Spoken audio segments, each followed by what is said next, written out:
The Semitic languages originated in Nile Valley. Semitic speakers have lived in Nile Valley since pre-Egyptian period. The Semitic languages are native to the Nile Valley. As a result, Semitic should be recognized as an African language. I call the Semitic languages Puntite languages.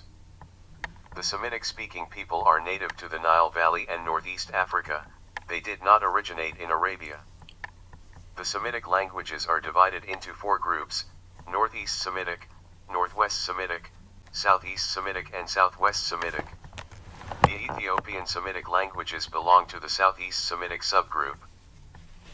In ancient times, modern Ethiopia and Somalia was called Punt. As a result, I call the Semitic languages of Ethiopia Puntite languages. In the Sumerian texts, these Puntites may have been called Malahites. The Puntites lived in the eastern desert of Egypt and Arabia for many years and on the Horn of Africa. The earliest representatives of this group are depicted on the ivory label of King Dan, Udimua, of the first dynasty of Kemet. In the ivory label of King Dan, we see Dan holding a mace smiting the enemy. The people were identified as JWNTJ.W, people with hunting bows, and inhabitants of the eastern desert. The Juantages were probably Semitic or Puntite speakers. Like the Juantages, the Puntites wore beards. The use of the bow by the Juantage suggests that they were related to the Cushites. The existence of Punt, in areas where Semitic languages is spoken plus several Semitic languages in the Sudan, especially Habesha, suggests the presence of Semitic speakers in the Nile Valley since pre-Egyptian times. The Egyptians referred to Punt as God's land. Punt is usually situated by researchers in the Red Sea coast near the region where the Medjay lived, on into modern Ethiopia. This part of Africa was called Malaha by the Assyrians.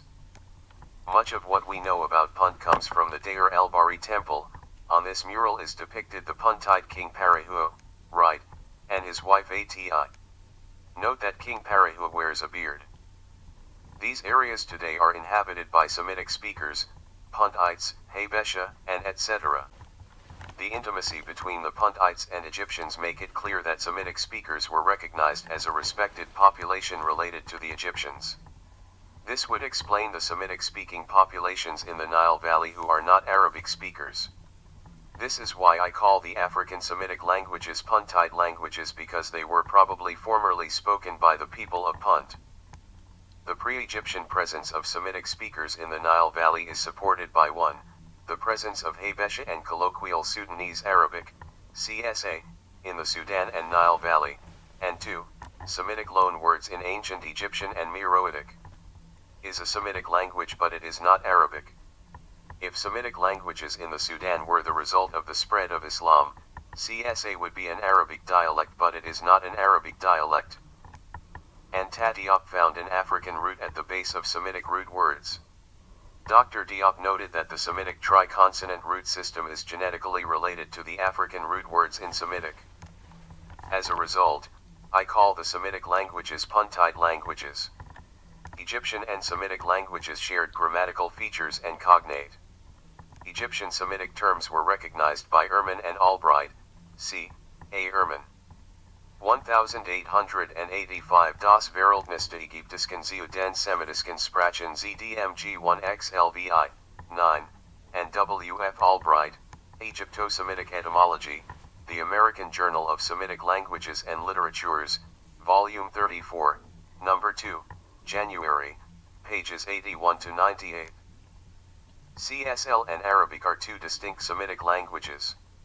In modern-day Sudan, colloquial Sudanese Arabic is recognized as a lingua franca or slang language. Anas el-Bashir Ahmed Musa has used comparative linguistic methods to illustrate the genetic linguistic relationship between Old Sudanese language, colloquial Sudanese Arabic, and Meroitic. Brother Anas el-Bashir has illustrated the continued use of classical Meroitic terms among contemporary Sudanese. Arabic scholars recognize that CSL is a Semitic language unique to the Sudanese because it has many vocabulary items from Sudanese languages including Nubian, but, especially Beja or Baida'i. The relationship between Egyptian and Semitic and the cognate Meroitic colloquial Sudanese Arabic or classical Sudanese language, CSL, Semitic terms makes it clear the Semitic languages originated in the Nile Valley and expanded from there into Eurasia. The earliest civilization in southwest Arabia date back to the 2nd millennium. This culture is called the Tehama culture, which originated in Africa. The people of the Tehama culture included Puntites. This civilization probably originated in Nubia. It is characterized by the cheesecake or pillbox burial monuments which extend from Dhofar in Nubia, the Gara Mountains to atolls on the Gulf of Zula, to Hadramawt, Kataban, Ozan, Aden, Asir, the main area, and Tehama. Brother Anas el-Bashir, after comparing colloquial Sudanese Arabic to words in my Meroitic word list, has illustrated the continued use of classical Meroitic terms among contemporary Sudanese. In conclusion, the Semitic speakers originated in the Nile Valley. The Puntites, like the JWNTJ.W and other people in the Eastern Desert, wore beards. There was no back migration of Semitic speakers from Arabia into Africa. The migration was not into the Sudan. The Tehama material makes it clear the migration was from the Sudan/Nile Valley into Arabia. Semitic and CSL are related to ancient Egyptian and Meroitic if the Semitic speakers in the Nile Valley were due to a back migration from Asia into the Nile Valley. Semitic speakers would speak an Arabic dialect instead of CSL. The Puntites were Semitic speakers.